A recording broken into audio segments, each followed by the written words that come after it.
There's a story, I think it's in one of Adam Grant's books, Give and Take, about the Warby Parker guys and how they all kept their day jobs when they were starting Warby Parker. And so 10 out of 11 VC firms turned them down because they're like, they don't believe in their idea so much.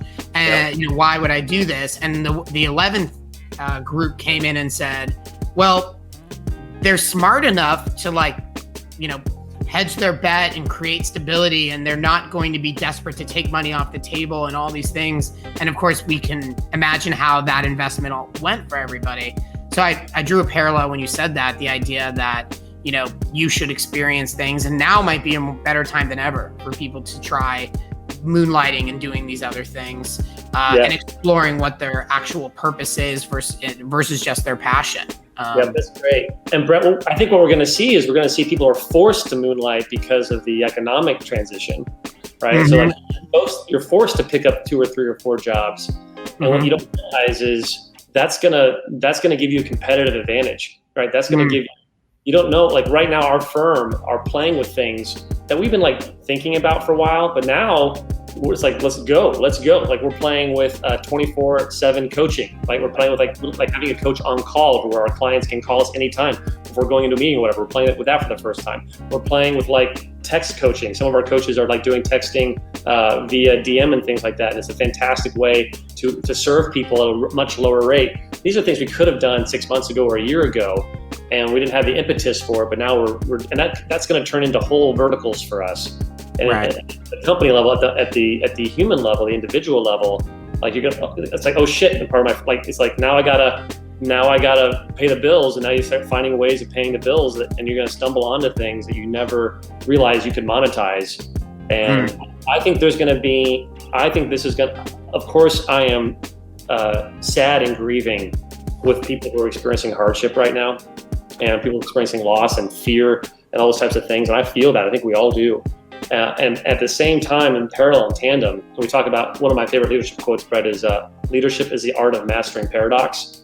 And so usually there's these 2 things that are together. And for us, it's grief and growth, right? It's being empathetic and sad and asking, how can I serve? And then this thing, growth, how can I make this the best thing that ever happened to me? And I think we're going to experience a Cambrian explosion of entrepreneurship, of creativity, of new verticals, of new ways of creating value. And it's frankly, it's right now, people don't realize it. Right now, it's a gold rush. Yeah. People who can sober up, it is a talent gold rush right now. Right. Well, I think it's, the issue is that so many of us look at what we have right in front of us. Hey, today I've got to figure out rent, and are there any ways, any practices to change that mindset? I mean, you've mentioned a bunch, thinking about what the resources you have now, but what's step 1, if you had any ideas on what that would be? Yeah, one of my mentors is a guy named Mark Jordan. He actually has a resource we can cross-reference, and I'll get you that later. He did a video for people who are in that situation, and he's incredible. He's a mergers and acquisitions guy, very, very successful and very wise, and definitely worked his way up. Wasn't born wealthy or anything like that. And I admire him a lot. And he talks a lot about this is the phrase. None of this stuff is things that people are going to like, but it's do what you need to do, and do it faster than you think you need to do it. So I think there's a lot of creatives in a lot of different urban environments in our country who are waiting for it to get better. And that is a massive mistake. I was just on the phone with a huge company talking about the projections of the recession lasting until 2023. And no one likes to hear that. No one likes to prepare for, and they don't know. They're making decisions right now, trying to guess if it's going to be a 1-year thing or a 36-month thing. And one of my heroes from this season, right in the first week, I live in LA like you do. Right in the first week of quarantine, the first 48 hours, I ordered Postmates, and a woman delivered the food. She was a few minutes late. She apologized, and I didn't even realize she was late. And she says, "I'm sorry." She said, "Yesterday I was a travel agent." And that conversation happened so fast, and she hopped in her car and then drove away. And I wish if I would have been more present to that moment, I would have stopped her politely and said, I am so proud of you. Because she could have been like, hey, I'm just going to live off of savings for 3 months and then see what happens.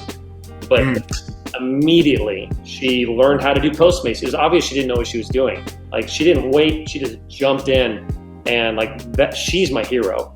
Wow. That's incredible. She is acting. I make up in my mind that she like got a roommate, did Postmates, like did all the things that she doesn't want to do. There's very little things like that you can undo. You can always get your HBO subscription back.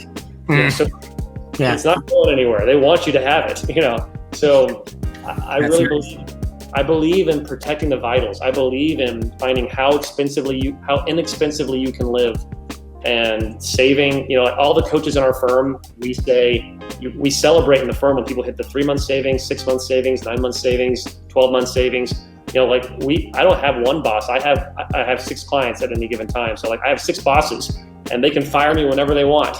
And so it's important to just be prepared for that kind of thing, like Scar taught us to be in The Lion King. It's really important. And remember this moment. There's a reason why our grandparents stockpiled food when they went through the Depression. Like, this is gonna train a lot of us to think differently. It's not always up and to the right, and how to prepare and get ahead of the game. And now's the perfect time. Now's the perfect time to delay rent checks and save, or to do whatever it is the government's helping you with, and really be responsible financially.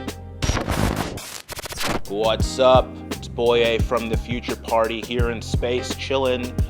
Hope you enjoyed the video. I enjoyed the video. Like, subscribe, hit the bell for more notifications. We've got some amazing things coming up. Check out the description on who The Future Party is. It's going to be great.